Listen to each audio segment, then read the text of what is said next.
Welcome, everyone, to another episode of Inspiring Living. Happy New Year to everyone, and welcome to the last year of the first quarter of this century. Isn't that insane? Well, here we go. First, I want to make everyone aware of a world-class art fair we have coming to Scottsdale from March 20th through March 23rd at Westworld. The Scottsdale for Art Week will be bringing global art to Arizona. I am proud to be a partner in this venture, and it is all coming together, and it will truly be world-class. Tickets are now on sale. Go to scottsdaleartweek.com or our story notes for more info. Next, I want to thank Iconic Life magazine and my good friend Renee D for the wonderful feature in their current issue featuring my cooking and hosting side, which of course I love. And so thank you. Check it out. Link in our story notes. Isabel and I just returned from a wonderful road trip to Santa Fe, New Mexico, and my hometown, Durango, Colorado. Wonderful time with my brother James and his wife Beth, and several members from my extended family. We just returned last night, and yes, it is nice to thaw out. Okay, we have a wonderful podcast to start the new year. Talk about putting things into perspective. This podcast will truly do that for you. Isabel and I have been through quite a year in 2024, and we know that 2025 will not be any easier given all four of our parents are still with us, but all aging. In fact, my dad, Donald, will be turning 90 on January 31st. So happy birthday, Dad. Our podcast today features Anka Ile, who is the founder of and still runs Paradise Valley Senior Retreat, and where Isabel's dad is now a resident. She was born in communist Romania, and her story and how Isabel and I found her is truly a miracle. So without further ado, here is our first podcast of 2025 with Anka Ile. Our guest today is Anka Ile of Paradise Valley Senior Retreat, which is an assisted living home located in Paradise Valley, Arizona, and where Isabel's father is currently a resident. Isabel is also joining us in today's podcast, so welcome to you both, and Happy New Year. Here we are in 2025. Isn't this amazing?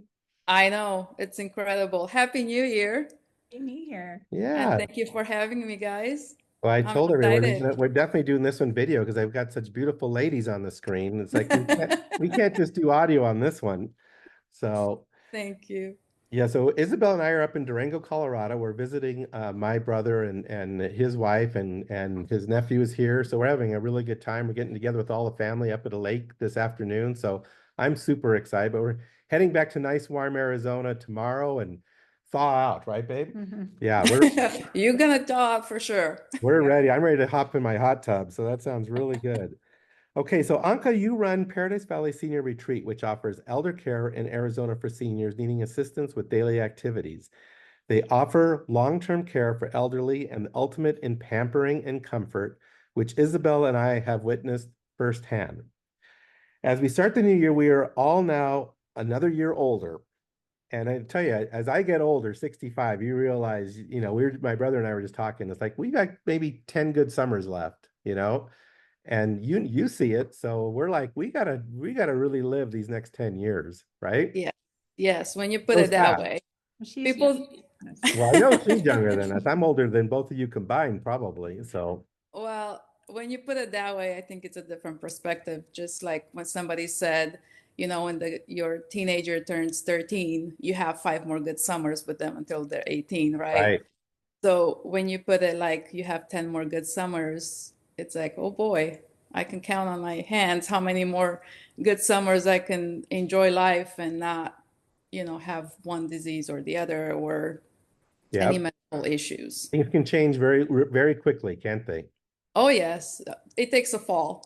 Yeah, it doesn't take much, that's for sure. No, So, it takes a little fall and things can change very fast. yep. So Isabel and I are very lucky. We both have all four of our parents. My parents live in Maricopa, as does Isabel's mother. And we have a dog that's really happy, sounds like. I do. I have 2, and I have one that likes to jump over, and the brother gets jealous. Oh, that's funny. Sorry about And that. Isabel's dad lives now with Anka in her home there in Paradise Valley. So we're very fortunate to have all four, and we just had a lovely Christmas holiday with all four of them. How special was that, Isabel? It was incredible. And so was Thanksgiving. So Yep. it's just been a couple of months of family bliss. Yep.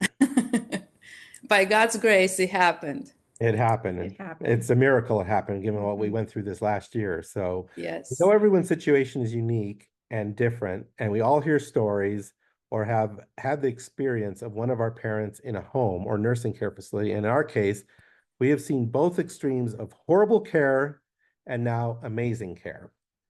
And so I want to welcome you, Anka, and thanks for joining our podcast. I'm really excited about starting the year with this podcast. You are probably one of the most inspiring people I have met in the last year. And Isabel and I both want to thank you for everything you and your team have done for us and Isabel's father. And I'll tell Isabel that I tell Isabel all the time that you are an angel on earth. And firmly, that's the way I feel. I mean, every time I walk in there and I walk out, I go, I just spoke to an angel again. So Thank you're you. amazing. That means a lot. Thank No, you. it's true. I mean, you were an absolute miracle in our life this year. So we just want to thank you, first of all. And I'm going to probably go on and on and on, but I can't thank you enough. I mean, that's the I, bottom line. I do it with all my heart. You know And I that. love what I do. And this is the reason I do it, Yep. is to give families a little more time together and quality time. Right. It's not the quantity at this point, at this age for them, or even for you guys, it's the quality of it. Yep. And Totally agree. that's where I put everything I have into making sure memories are made, even if it's last few. Yeah. And both sides get to enjoy it. Well, thank you again for inviting me to come play the piano the other day for everybody. That It was was quite an so great. experience. It was so great, and they all enjoyed it. Even the residents that are a little more advanced in their Alzheimer's or dementia, music always brings back memories, and it gets them in this I don't know, bliss in Yeah. a way. I could Even feel though it. Yes, even though they can't verbalize it or Right. they can't remember the words, but sometimes they can't remember what they ate an hour ago, but they remember the song that Yeah. they knew 50, 60, 70 years ago. Yeah. And that's why music is so important. Yeah. No, it's beautiful. I'm Thank you for doing that. happy to do that anytime you want, to be honest with you, because I love to play the piano. So, and to That would be great. have a live audience is awesome. So, You did okay. fantastic. Well, thank you. So let's talk about how we met. And Isabel, I'm going to let you lead the conversation, starting with the events of this last summer with your father. How did this whole thing come about? Well, my dad had a stroke in June, and he was in the hospital in Scottsbluff, Nebraska for, I think, I don't know, 2 or 3 weeks. And then they moved him to a rehab type center, and I would go see him, and it was just like so evident the neglect. It was horrible. So you talk. Well, yeah. So I went up there a couple times with you. You went several times, and obviously it's a big trip. I mean, you got to fly to Denver, then drive 3 hours to Scottsbluff, and just like you said, Anka, in that period of time, a lot can happen, and most of it's not good, you know. And so, I think the last time you went up there, you just had it. I was just kind of over it. And what we were trying to do, we really thought that he was going to rehab enough that he could live with us at the house. So I was busy trying to get the bathroom ready and, do all this stuff. And then he just declined so rapidly from the lack of care. It just was kind of unbelievable to see how fast he declined. And after that last time that I went up there, our good friends, Greg and Kathy Hunt, told us about the place. And so I think I went and met you on a Friday, and I went to Nebraska on Sunday and brought him back the following Tuesday. Like that. Yep. That's how sure I was. So I think it was just a miracle that there was just one room available all of a sudden, right? Yep. And just again, a miracle, I would call it. It's just such a big coincidence that I can't really say miracle, but the room that was empty is the room I had Greg's father in and Kathy's mother before that. I didn't know that. You did not know that? No, that's So, amazing. yeah, so it was the same room that I took care of both uh, Greg's dad and Kathy's mom, and they were both in the same room. Wow. So first it was Kathy's mom, Mary Kay, and then it was Greg's dad. And I used to call him my little teddy bear. He was just the sweetest Midwestern Yeah. man.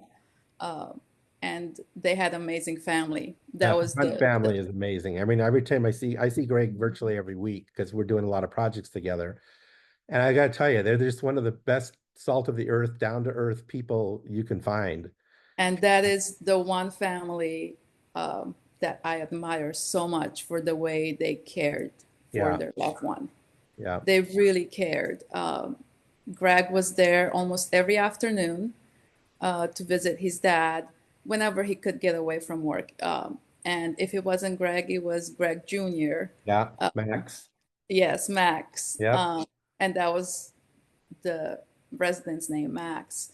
And they would have a beer out on the patio, no matter what. That was their thing. And then it got to a point where I think, about five gentlemen at that time. It just happened to be just five gentlemen, and all of them would have a happy hour at 4 o'clock. That's Uh, yeah, it was great. And they would come in and they would bring either beer, or one of them had, he liked to have a whiskey. One of them liked to have something else to drink. Some of them was just, we couldn't give them alcohol due to some medications, but we made it look like it. But it was just, they became a family, right. all of them. The sons knew the grandsons, and everybody knew everybody. So that's the thing that kind of got me so attached to Greg and Kathy for a long time.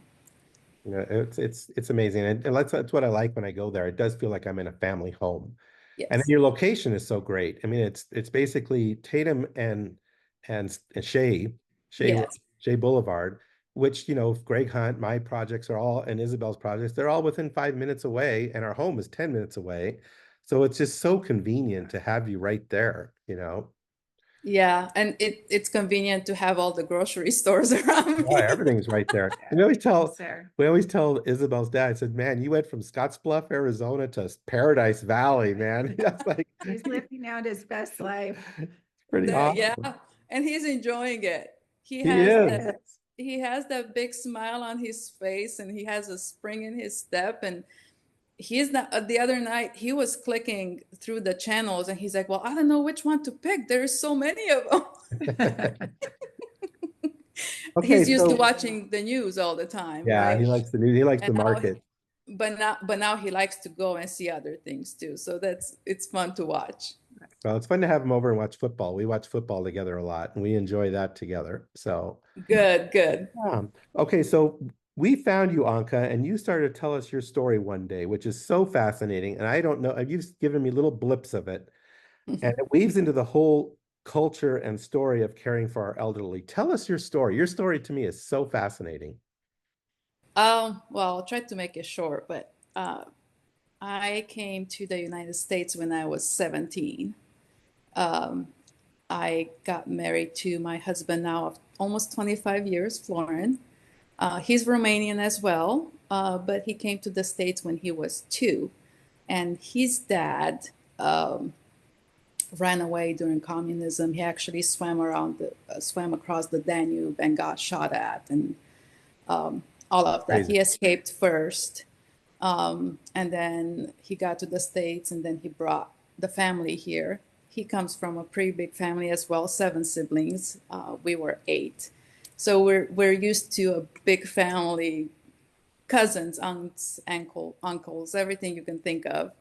But my family, I wouldn't say we were poor, but in Romania, but compared to here in the United States, I would say we were quite struggling, but it never felt like that.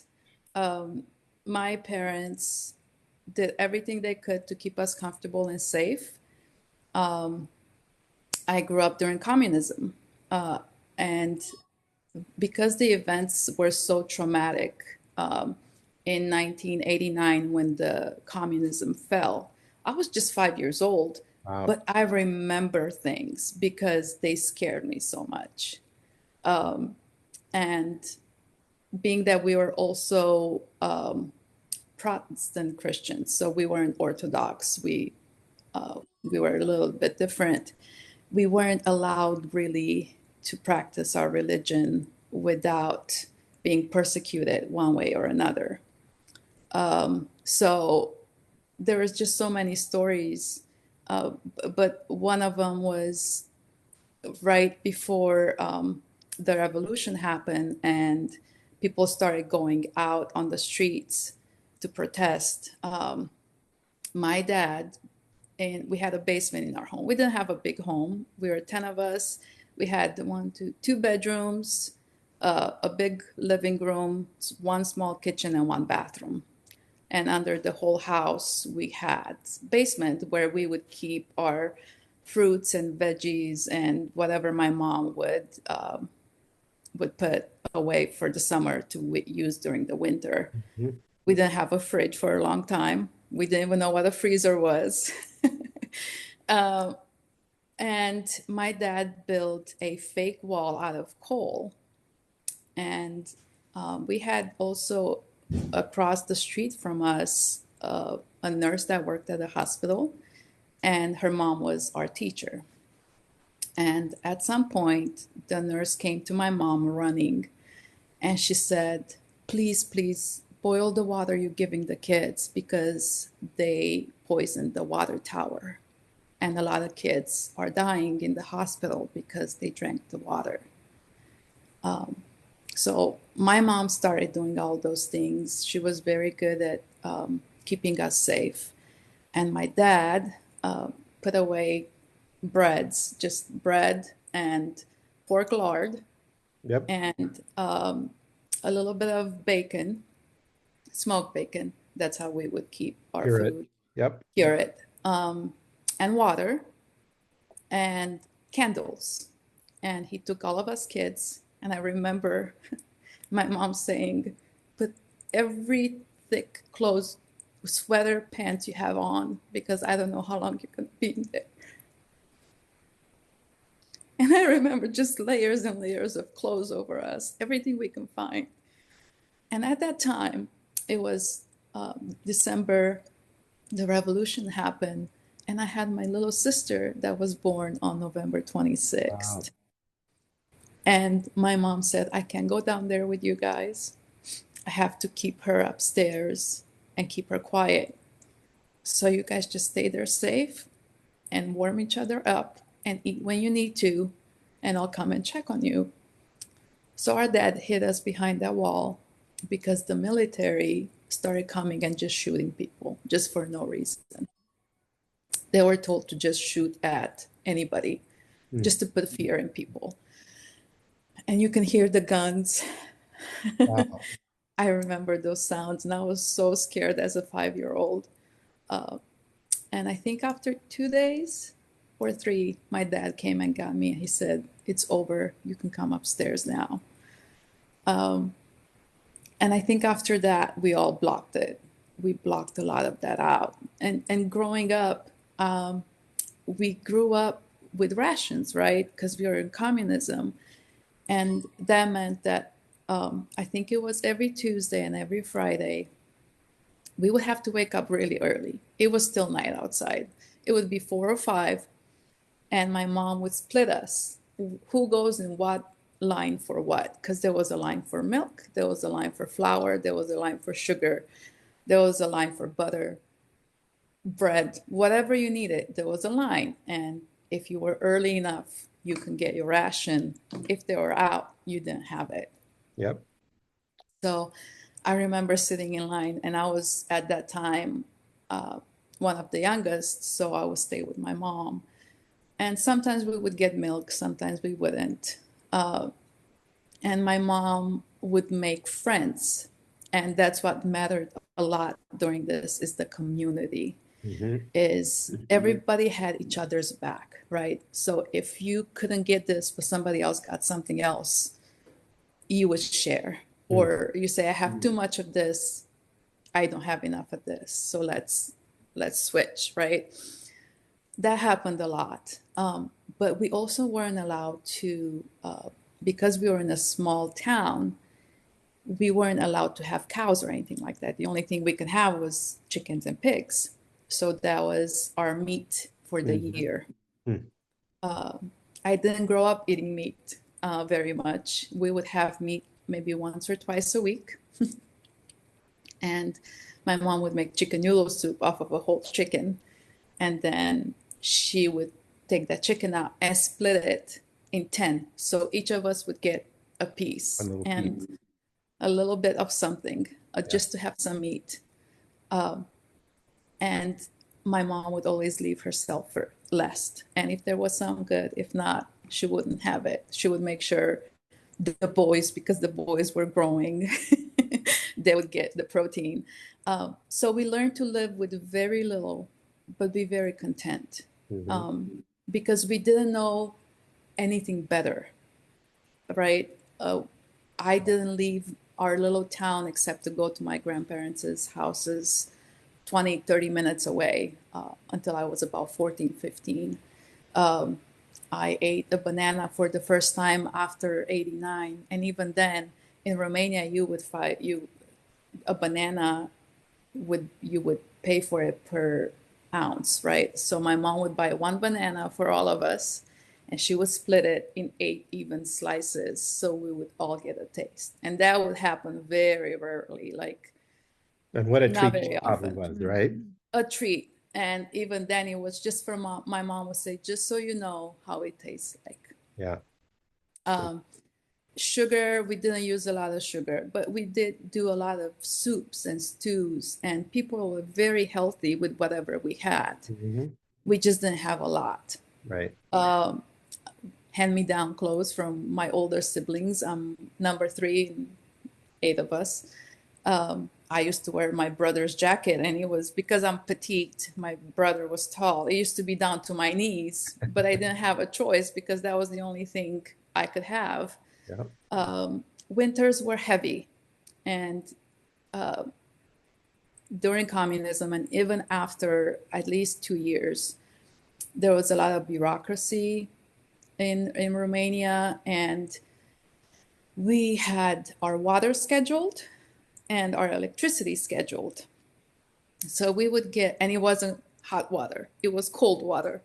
So we would get 1 hour maybe in the morning from 7 to 8 of water, 1 hour in the afternoon from about 2:30 to 3:30, and then 1 hour in the evening. Well, if somebody wasn't home to catch all that water, you didn't have water. And same with electricity. Right. There was only 30 minutes here and there. And my mom, even if it was available, it was very expensive to pay for it. So we mostly use candles. And at night, we would just sit around the fire to do our homework, or sit in with the candles to do our homework. And we used to use those, the pens with the ink. And we would get them on our hands, and we would have to redo it. And it was just the whole thing. My mom was very particular about us being very clean and redoing our homework, and when you turn it in to look great. So I remember all of those things very well. So as you describe these stories, Anka, I mean, this is 1988 or 19, when was this? 89 Yeah, and when you hear 88. this story, it sounds like, well, maybe this was in the early 1800s or 1900s or something. You know, you take for granted that this was just, what, 30, 40 years ago. Correct. But it was in a communist country. And it's, again, one of those reminders of how many things in our country we just take for granted. I mean, we don't even give So it a much, thought, so right? much, so much. I know. Like the simple thing of having Opening the fridge and there's like 20 million things in there. or a washer. Yeah, turn on the washer. My mom had to do the laundry for 10 people in wintertime. She would get blisters on her knuckles from just trying to wash them with her hands. And there wasn't detergent like we're using detergent now. They would use lard and all kinds of stuff to make their own Fine. soap because there was no detergent available, or it was available to in bigger cities for people that had more money to afford it. But for Right. what for us, it wasn't available. I mean, it's the simple thing of taking a bath. I Right. know this might sound really gross, and I'm sorry if it does, but we use one tub for all of us, and my mom would have to heat up the water on the fire stove with the fire stove, fill up the tub, and we would all take turns taking a bath in the same water because there was no other water, Another choice. no other choice. Yep. And he was always the youngest to the oldest, and my dad was last. Yeah. And I know it sounds gross when people are going to listen to this, but it was the reality of life. And we all did it, and we all turned out great. And by the grace of God, we're all healthy, we're all educated, we're Yep. all smart. And it was just, you learn to live with it and you don't complain. That was the one thing that That's I why when I learned. hear complaints here, sometimes I just look people, are you for real? Really? You're complaining about this? And And it's the they don't have any smallest perspective. inconvenience, Ah, too. yeah. It's at the small inconveniences where the big ones, they don't even know. Yeah. As I say, don't sweat the small stuff. It's not worth it. It's Yes. just like, let it go. Don't even worry about it. So how did Yes. you end up here then? You told us a little bit, but how did you ultimately end up in America? Well, this is again, I think, a plan of God's for my life. Um, I was 17, and I was pretty mature for my age. And the reason for that is, again, I had to be in charge, for example. I don't know how else to do, responsible for taking care of my family while my mom and dad were at work. So the siblings after me, five of them, I was pretty much responsible for them after school. So I would come from school at 2:30. I had to make sure I fill up the tub with water, that I have enough water for the chicken and the pigs and the plants, and then make them some food, and then make sure they take a nap, and then they do their homework, and so on and so forth until my mom would get home. So I was very mature for my age. And it was on a Friday, Good Friday before Easter. Some of guests came to our church, and Florin, my husband, is very musically blessed, very inclined. He can play any instrument. You just give him 10 minutes, and he has a very good musical ear, and he'll play it for you. And he came to our church, and he started playing. And I said to the Lord, I said, I think this is the guy for me, but I don't know. I'm 17.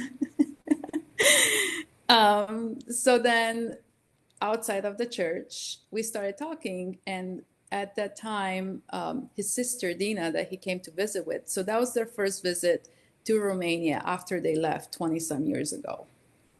And his sister Dina came to visit with him, brought him with them for a visit. And in my little town, there was an orphanage.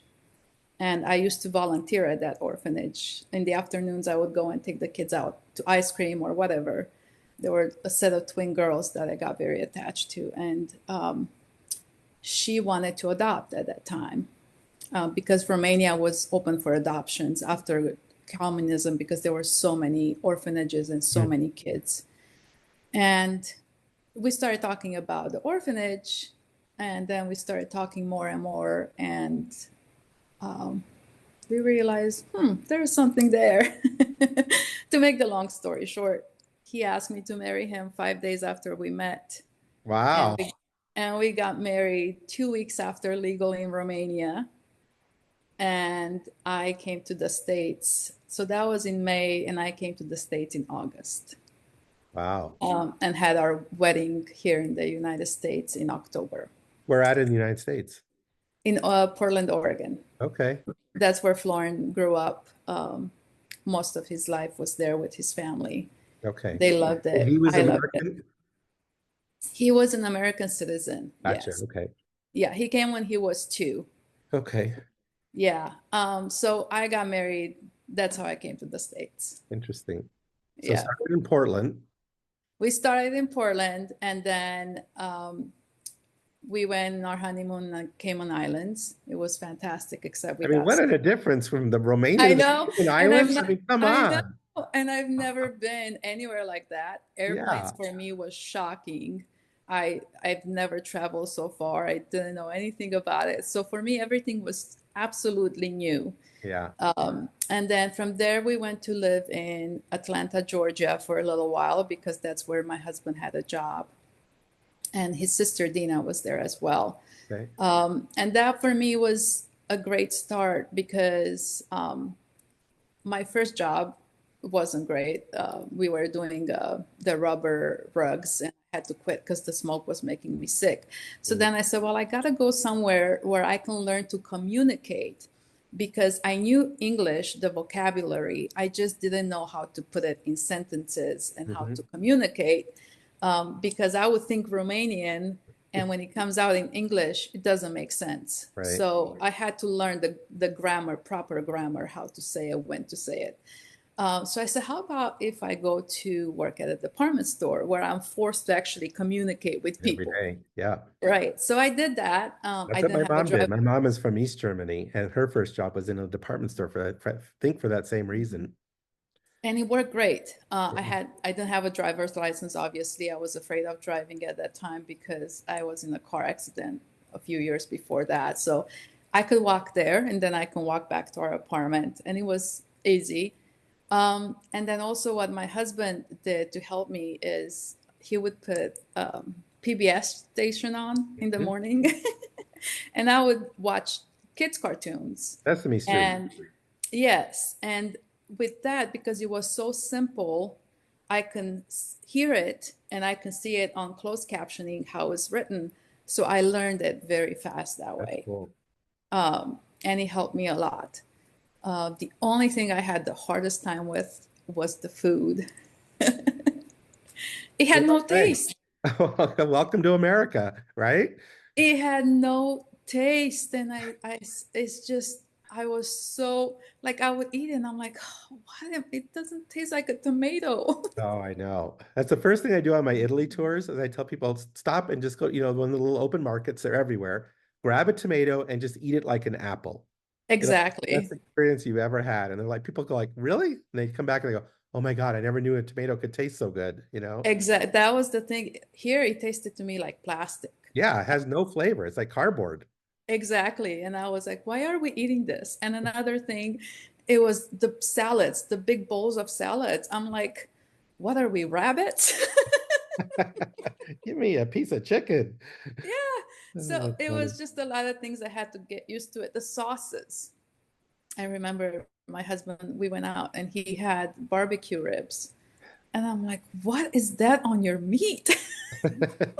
I didn't, to this day, I don't know. I'm not the barbecue sauce. I'm just not, That's funny. I don't like it. It's sweet and I don't like sweet on meat. Yeah. So how did you end up in Be- Arizona? Well, from there, we came to Arizona because Florin's family moved from Portland to Arizona, his parents and the rest of his siblings. Hmm. And his sister Dina moved here and she started an assisted living home. And she is fantastic at what she did. One of the pioneers really here. She started 20 years ago when there weren't that many small assisted living homes. Everything I learned, it's from her. And then I just kind of tweaked it to make it my own. But I learned everything from her. She was very good at what she was doing, cared a lot about the community, helped other people open assisted living homes, make them known.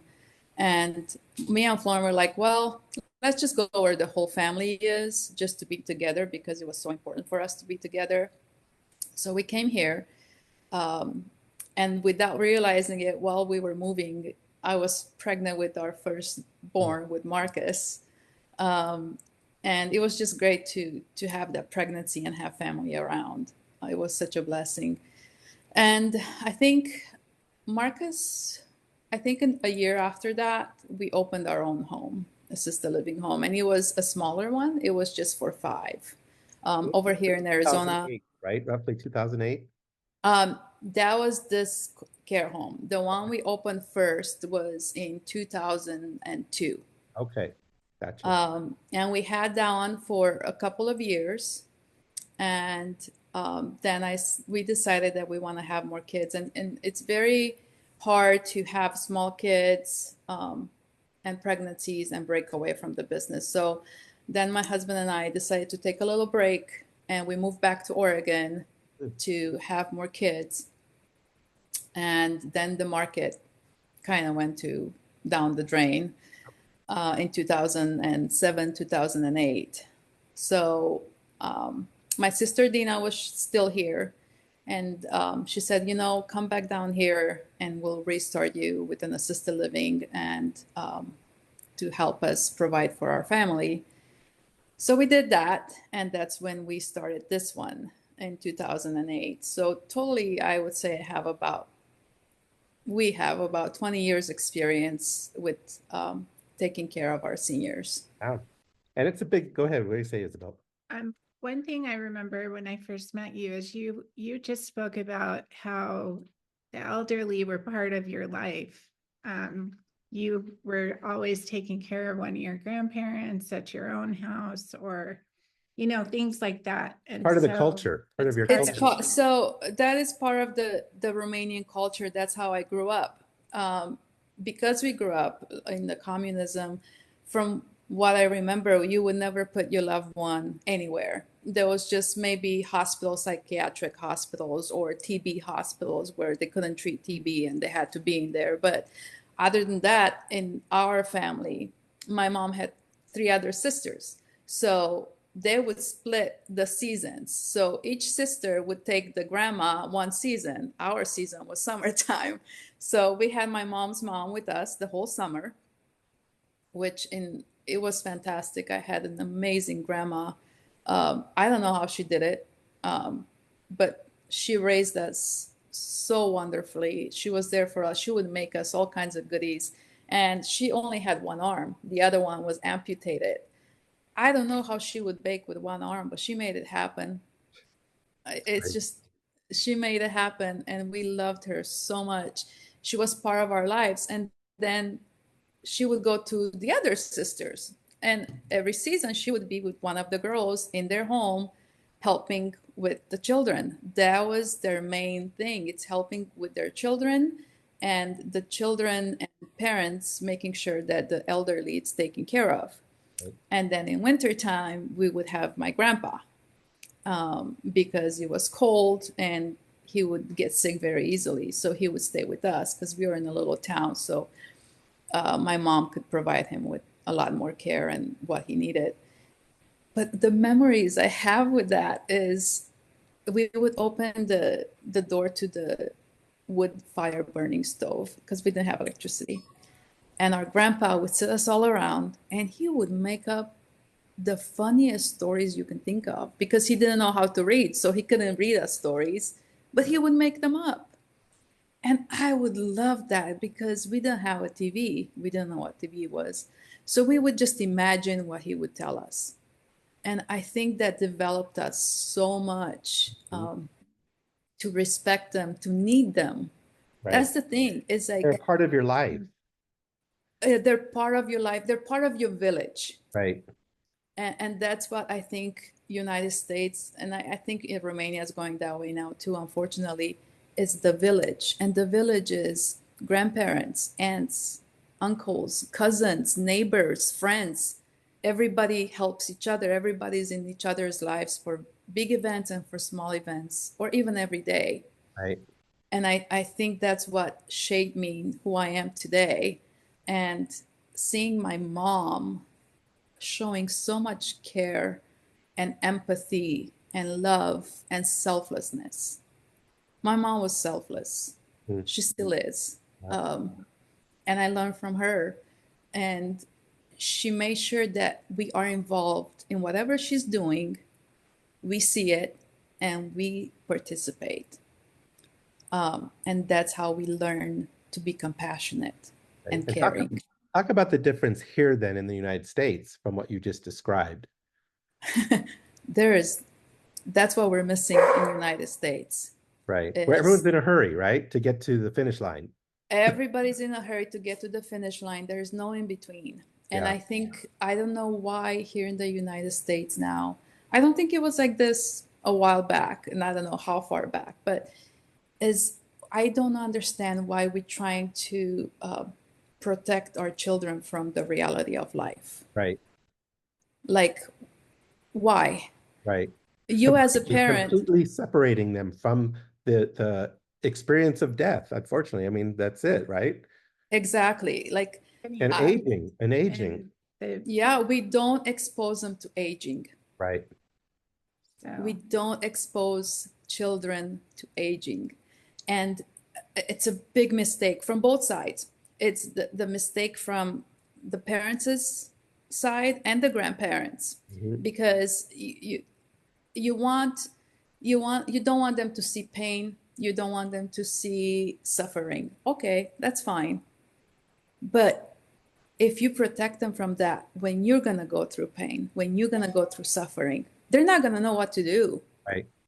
They're going to be numb. They're going to have no compassion and no empathy because you did not show them how to do it. And For part of your it too is while you're young, knowing that someday I'm going to get old and I'm going to be like that. I need to do the things I need to do now, not wait till I'm old.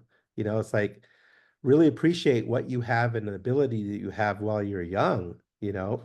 right. So, it starts with young kids. It starts with even 2-year-olds. Like, if you show them that you're going to go visit your great grandma, guess what? They're going to want to do that too. They're going on a trip to see great grandma.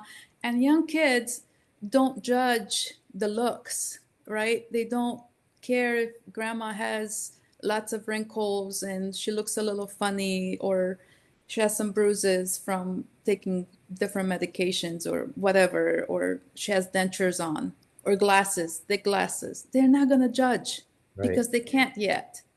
But if you expose them to that later on in life, they're going to know to respect it and embrace it. But I had families that's what shocked me. I had families that would come, and the grandma would ask, well, where is so and so, the grandson or the nephew? Or, oh, they can't come, they're busy. But then, they would tell me when I would take them to the door, oh, I can't bring them here. I don't want them to see grandma like this. Mhm. This is too scary. It would scare them. I was like, what? How can you say that? Right. Why would you Right. say that? Yeah. It's part of life. So Yep. if they don't see the life cycle of birth to death, they're not gonna know what to do. Or And how to appreciate the journey, you know? or to appreciate the journey, or to understand that at some point everybody ages, everybody, if they're blessed enough to age, Yeah. and everybody dies. And I see that here. It's like we're shielding from that. We're shielding them from that reality. And I think it's so damaging. I think that's where a lot of our young children, even young adults at this point, some 30-year-olds, 40-year-olds, they have no compassion, they have no empathy. They just don't care. Right. They're very selfish. Yeah, they're too busy. I don't have time for that. I don't have time for grandma and grandpa. They're just sitting there doing nothing. And it goes the other way too. Yeah. Unfortunately, I see grandparents in their 60s and 70s. They're like, yeah, I want to live my life. I took care of my kids. That's it. Why would you do that? Why wouldn't you want to be there for your grandkids to shape them? Yeah. I Yeah. think all of this kind of shows in a lot of ways we've just become disconnected from the natural cycles of life. Absolutely. And that is what I see a lot every day, unfortunately. And I do have teenagers and young adults, and when they were small, I had them with me there all the time. And even now, I bring them in to do activities, to just say hi, or now all the seniors have an iPad or an iPhone or something. I have the kids go and teach them what to do and how to use That's it. Just cool. very simple things, but they mean a lot. And this makes such a difference in everybody's lives, children, grandchildren, grandparents, but nobody wants to be part of it. Everybody's in a hurry. Everybody has something to do, somewhere to go. And all these people are left alone. So, Anka, let me ask you this: since 2008, do you see the trend getting worse, where people less involved, or do you think people are getting more aware of being more involved? And which way is the pendulum swinging in based on your timeline that you've seen? Less, less involved. Less involved. It's getting worse. It's getting so much worse. That's crazy. It's getting so much worse, and even the care is getting so much worse Yeah. for our seniors in general. Yeah. They are being dismissed, Okay. like they don't matter. I think that's one reason, Anka, we really wanted to do this talk with you, is just to raise awareness. You know, if you have an old person in your life, go visit them, send them a card, I mean, we call them spend on the time phone. with our parents at least once a week, if not more than once a week, between But all four of our Yeah, parents. oh yeah. you guys are fantastic, and that's why I told Isabel, I like how your dad calls you now his better half. um, because that makes them feel like they're seen and wanted and not dismissed. Yeah. And it doesn't take a lot. It doesn't take a lot. And sometimes I think what turns a lot of people off from visiting is like, well, they don't know I'm here. Well, you're not doing this for you. Right. You're not doing it for you to be acknowledged that you were here. It's for them. And even if they can't tell you back, thank you for coming, or recognizes you, deep down they feel it, You like see it that on their gut face. feeling. It's see it on their still face. there. Yeah. Right. And if they can't talk, it's a very simple thing. Just go hold their hand for 20 minutes. Be present. Be present. Yeah. That's it. That's all it takes. A card, like you said, a phone call. I'm there all the time. Everybody has an Apple iPhone. We can all FaceTime.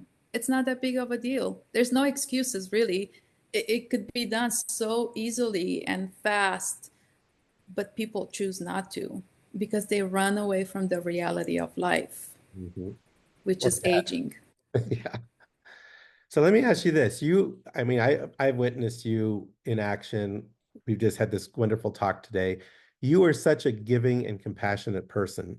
How do you refill your tank? What do you do? I mean, if you're constantly giving, your tank has got to get low without putting something back in it. What do you do to help yourself? Well, first and foremost, it's my faith in the Lord, and I go to Him first when I'm on empty, Good for you. and that helps a lot. And it's I do it. I do it with a reason. Everything I do, it's for a reason, and that reason is because I believe God has placed me here and now for a purpose, and He has instilled in me certain gifts for me to use to help others, to help the community, to show love and kindness and TLC. I'm a very people person. I don't like to be alone very much. So sometimes that's how I refill, is to being around people. And then if I'm not around my seniors, I love being around my kids and my family. We go to soccer games, we go out for weekends or whatever.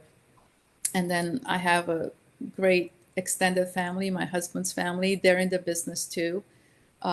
They know what it takes. And then I have a group of friends I hang out with, which is great. Great ladies. They're very talented, each in their own businesses. Add the Candelarias to your list. We'd love to have you and your husband over for dinner some evening. Oh, that would be And we'll make sure our fantastic. tomatoes have good flavor. Perfect. I would love that. And walks. I like to walk out in nature. I love nature. It's because in Romania there was nature everywhere. So Have you for been me, back to Romania? we try to go about every 2 to 3 years. Okay. And I used to leave the kids there with my family, so they can learn Romanian. So that helped a lot. Neat. And now that they're older, we go a little less because they all have different schedules. So trying to put them all on the They've same all- schedule and be away for 2, 3 weeks, it's a little hard. Yep. But we FaceTime. So my whole family is back in Europe. And we FaceTime all the time, keep in touch. And How are my mom, things there now? Are they better than when you left, or is it still kind of the same? they're better in a way, but worse in a way. Hmm. I think better as in they have access to everything we have access to at this point, Yeah. right? But that's Um, become a distraction then from family and all those things. Right. yes, and that is starting to distract everybody being present. It's starting to kind of turn into the USA, unfortunately. Hmm. You still find, good families, good people in smaller little towns or the rural area where they still take care of each other, but not as much. Yeah, I really agree with everything you're saying here for obvious reasons, but I have really enjoyed the experience this last year with Isabel's dad. Just spending time with him, watching what it's done for Isabel and her connection with her father. It's really helped me with my dad. Not that we needed help, but I just don't take him for granted. I really try to enjoy the moments I have with him, whether it's sharing an old fashioned together or or just watching a football game. He doesn't even remember, but he knows he's there and he's just enjoying the time with me. And I enjoy the time with him, you know? And so it's nice. Right. It's something that actually refills my tank. And I think that's something that a lot of people are missing, you know? Yeah, they're missing that connection Yeah, that to have with their loved ones and be present. right, And it's so sad to see generation kind of missing that. It's right, like they don't have that connection with their parents. They don't have that connection with their grandparents. They're not present in each other's lives. right. And it really is we're gonna probably see in about 20 years when kids are not gonna be involved at all in their Yeah. parents' care, Yeah. unfortunately. Well, we're Because next they in were line. because they were not taught, because their Yeah, parents didn't do that, right. unfortunately. And Yeah. I think that's the thing that I would say people really need to wake up to. Hmm. I totally. It's it's expose your children to the reality of life and death, There you and go. don't let them be afraid. Yep, totally. Any final thoughts, Isabel? No? What about you, Anka? I mean, I think you My did a great message just now, but any other thoughts? um yes, I do have other thoughts actually. Is um I think it's important for maybe people your age that you have aging parents now and younger is to educate yourself about the things they're going through and not make it about yourself, how it makes you feel. Hmm. That's one thing I notice also a lot, unfortunately, is people come in and they expect their loved ones to just keep them entertained and make Right. sure they as a visitor have a good visit, but Yeah, they what am don't I getting out understand. of this? What am I getting out of this? Exactly. Yeah, And that's very wrong that's not what it's because about. no, that's not what it's about. And with I think people getting sicker faster, for example, the early onset dementia, right? People don't talk about it, but there's early onset dementia. People start at 55, 65. What do you think is causing that? I want to hear your opinion. What you think The is, food. I knew you were going to say that. I was trying to tease you to say that, but I knew I didn't have to. It's No, our it's the food, right? food. It's the food. It's the chemicals, the food, the sugars, Yeah. the fact that people don't, in assisted living homes, in big facilities, people don't go outside. They're afraid of the sunshine. We were Well, talking about that yesterday. Just getting out that's in what we front of the need. sun, right? Stay under the sun, get the sunshine, get your vitamin D, Yep. eat better. Like, don't, we become so comfortable that we don't even want to cook, right? We just sit on the couch and order Uber Eats, right? Yeah, no, Why? I know. You're preaching to the choir here. And why? We used to talk about this all the time. And now moving around, not cooking, Have people over. That's why We people have our love coming to our family, they house. love coming over because it's like the good old days.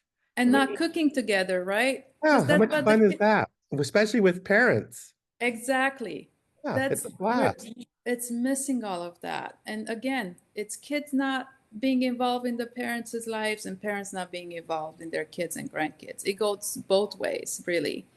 But learn and educate yourself when your parent is aging and you see certain things and they're bothering you, don't make it about yourself, because that aging parent, if they could change it, they would, but they can't. Right. Like if they don't remember your name, don't get all pissed off. They can't remember. They Yeah. That's why literally, my dad calls me his better half. He can't always remember my name. but that's a good name to have, right? No, it's good. And what I find with him is he just likes us being there. Just Yeah. being Even present. we're Just our not, even presence. if we're just watching TV, we're not interacting or They don't need a they're lot. interacting, but it's just hanging out. He Yeah. just wants to know that we're there or He's not when I alone. come get him and bring him over. I mean, it's not like we're doing a lot. We're just together. Yeah. Right. They just want to feel still wanted, that they're not discarded now that they're old and they need something. You don't want to get rid of them. Yeah.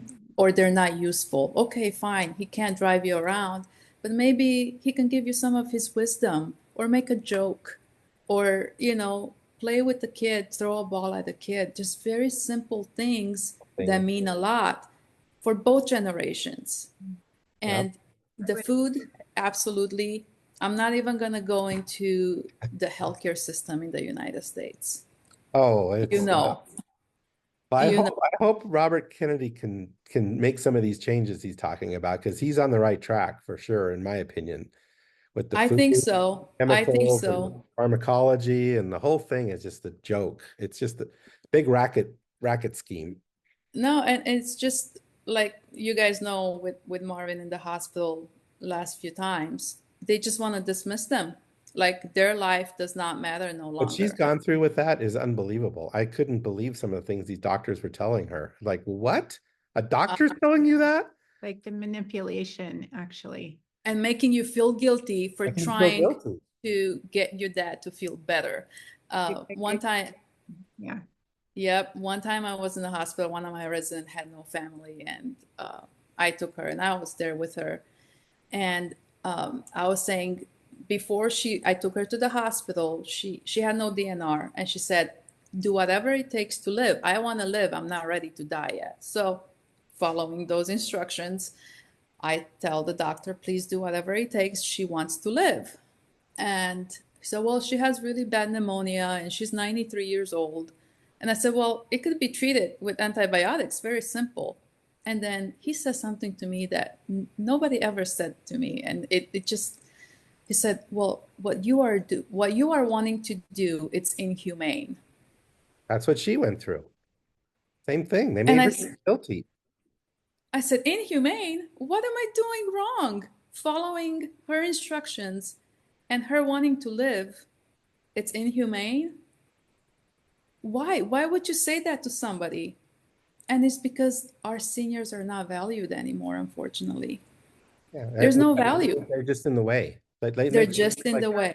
It's just one more person that's in the way and just taking up our time. Yeah, the doctors are too busy. There's, no hope, of course, whatever. So just No, with him. right. And they're doing the bare minimum Yep. they need to do. And then they put their hands out in the air and say, "Well, there's nothing I can do." And if there's on the front paper of a discharge, there is a list of all their issues, right? They go in with pneumonia, UTI, whatever. At the bottom, it says, "Nothing has been not fixed." Oh, what was the word for it? There's a certain word. So pretty much they're sending them back just the way you send them in, sometimes even worse. Yeah. Mhm. Usually worse. Usually worse. And then they expect us to figure it out at home. And sometimes we do. If we have the right medical team to help us, we do our best and they bounce back. But it's just sad to see that the hospitals are doing the bare minimum for our seniors. If you're over 75, if you don't have somebody like Isabel or you, or somebody to advocate for you in the hospital, you Oh my you are God. You're in a black hole. you're in a black hole. There is nobody to speak up for you if you can't speak for yourself. It's scary. It's so Yeah, well, scary. I'm so grateful to you and all that you've done for my dad. You're very welcome. Your wisdom and knowledge is just far beyond Your your years. spirit Yeah. is just amazing. My I dad absolutely loves you. He and just, I love him. yeah, he, We sit and we talk about politics with him. I go in his room and he's like, "Did you see what they just showed on the news?"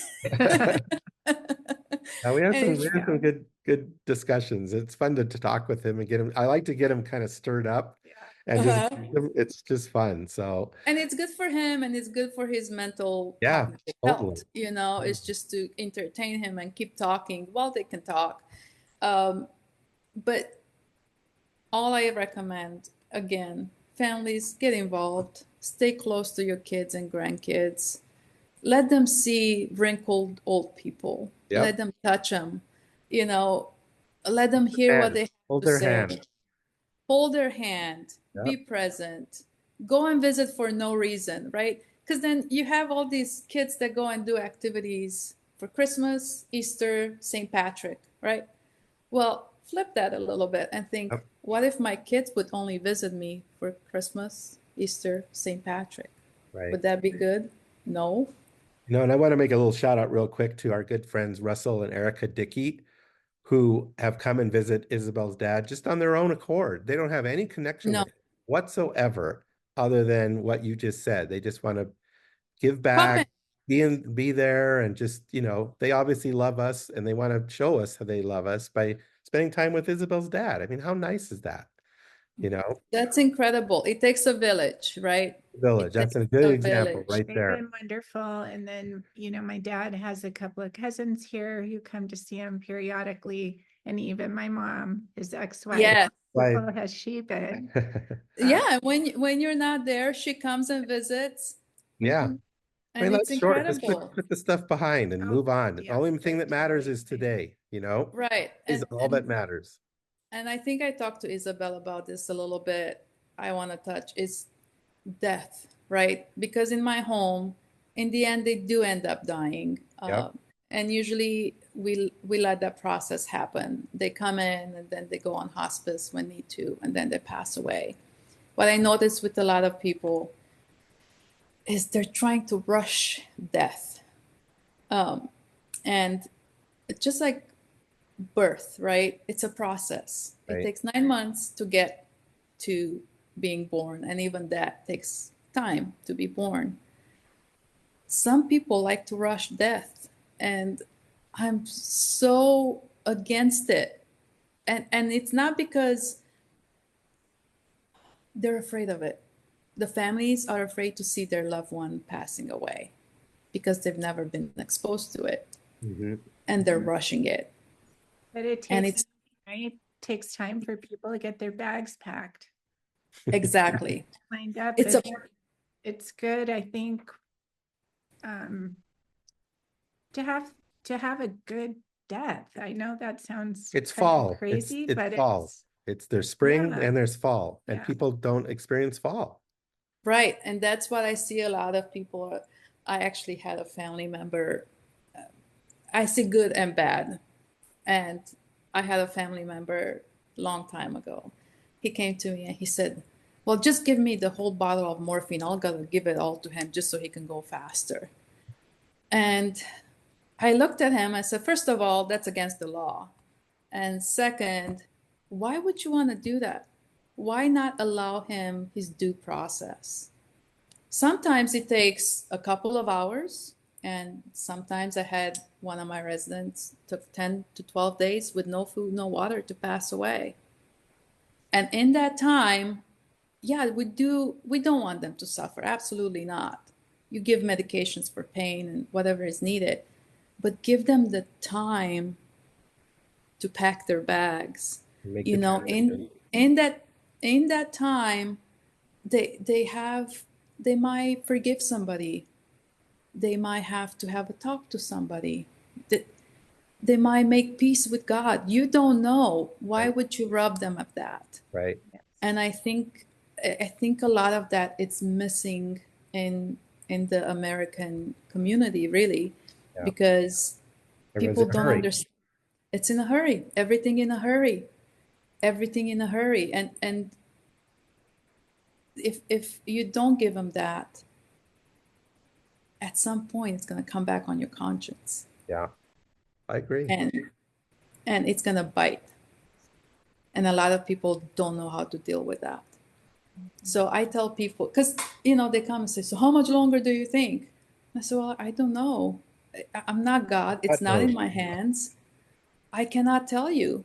Yep. But I can tell you that they're going to take their time until they're ready to go. And some people get upset, well, I don't want them to pass away without me in there. Well, what if that's what they want to do?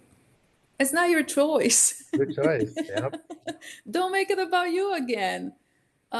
So we see a lot of people making it about themselves and not allowing their loved ones the process, unfortunately. And I think I talked to Isabel about this a lot, where it would be nice for people to be at peace and okay with the process of death. And a lot of people are not. A lot of miracles await us there, in Yes. that period. Yes. Some of the most profound things, I think, just some of the experiences I've had losing other people. Right. And you learn a lot. I think I had about, I don't know, 70 to 80 people die in my care. I'm there most of the time, and I see the process. And you know what kind of person that resident was from the way they pass away. Yeah, you telling me about that. That was very fascinating. I have people that pass away very peacefully. They get to say goodbye to their loved ones and just peacefully go to sleep. Then I have people that fight death like there is no tomorrow because they're not ready. Or they're And afraid. they're afraid, very afraid. That karma is a mean thing. One of the ladies that marked me the most, she was screaming and yelling and kicking. She did not want to die.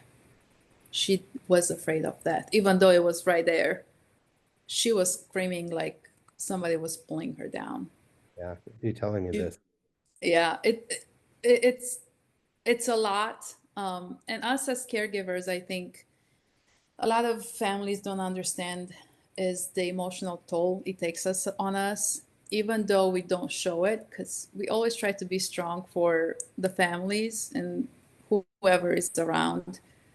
But it does take a toll on us because we do get attached to the people we take care of, and we do love them and want to protect them.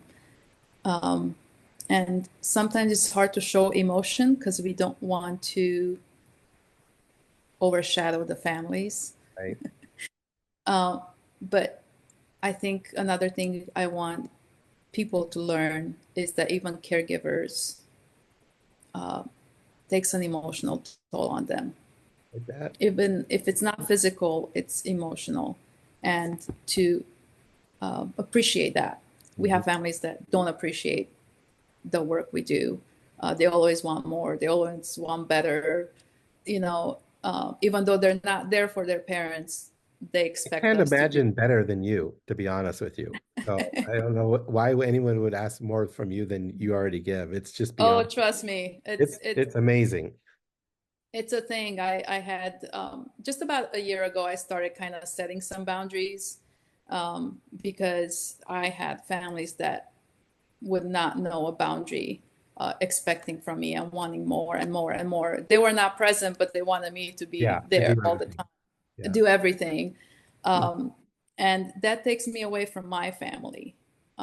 So that's one thing I've learned. It set a little bit of a boundary because I need my family to fill Sure. up so I can give to your family. Yep. But education and involvement, I think it's very important. Well, this has been awesome, Anka. Thank you so much. I think we covered the ground. We didn't follow the script No, perfectly, it didn't, but I but I think we think we went. got it all in there, didn't we? Yeah, I'm beyond blessed to have you guys in my life, and my husband Florin and my 4 kids that keep us going. And Florin has been helping me a lot with everything I do. He Looking was, forward to meeting him. I really want to meet him. yeah, at the beginning, well, the first 10 years, I would say, he was there with me all the time. And because he's so musically inclined, whenever I would have residents pass away, if the family was not there, Florin would pick up the guitar and go by their bedside and play some hymns. Nice. So he's a very kind, loving. It sounds like a Florin Mark Candelaria jam session is in order. Oh, that would be so fun. That would be To do that. incredible. Yeah. Well, thank you. How do my listeners find you, Anka? Well, our address is 4801 East Beryl Avenue in Paradise Valley. So we're right at Tatum and Shea. And you're full right now, right? You don't have any rooms available. I do. Actually, I Oh. have 4 rooms Oh, available. wow. Okay. That's good to know. Yes. And then my phone number, I use it all the time. It's 480-399-8081. And on social media, we have Paradise Valley Senior Retreat on Instagram and PV Seniors on Facebook. Perfect. And we will put those websites and all of that stuff in our story notes. So if you missed it here, you can look it up right there. So thank you so much. Thanks, Isabel. Thank you. Happy New Year to you. Happy New Year. And I pray all God's blessings over We you. look forward to seeing you. See you in the next couple of days. Yeah. Be safe out there. Bye-bye. Take care. Bye. Thank you, Anka, for doing this podcast, taking such wonderful care of Isabel's father and being in our lives. As I said in the podcast, you are truly an angel on this earth. I hope her message resonates with you as much as it did for Isabel and I. Okay, we have some great podcast episodes coming to you in the weeks ahead, including the best of podcasts with our top 10 podcasts from the past 5 years. So stay tuned for that. We are starting the year strong with new projects in Sonoma, Lake Michigan, and several right here in Arizona. So I'm very excited. I also have several cooking gigs coming up for our auctioned paella dinners, including dinners for Habitat for Humanity and the Fifth Supper Club, which were both live auction winners. We will be donating another paella dinner for the Gigi's Playhouse Gala set for January 11th. Again, check out that iconic feature to know why I love doing this. Okay, thanks for your continued listening. Thank you also for the ratings and reviews. Please give us a rating and review as it really helps promote our podcast. Let me know that you did, and I will send you a signed copy of my book, Candelaria Homes, which is also available on the Barnes & Noble, Walmart, and Target websites, along with our Candelaria Design website. Okay, we do our best to inspire living in everything we do, from our podcast to our cooking, our book, our tours, our shows, and of course, our Candelaria Design homes. Okay, have a great week, a great month, and let's all live our lives with love, compassion, grace, and positivity. Thanks for the listen, and we look forward to connecting again with you real soon.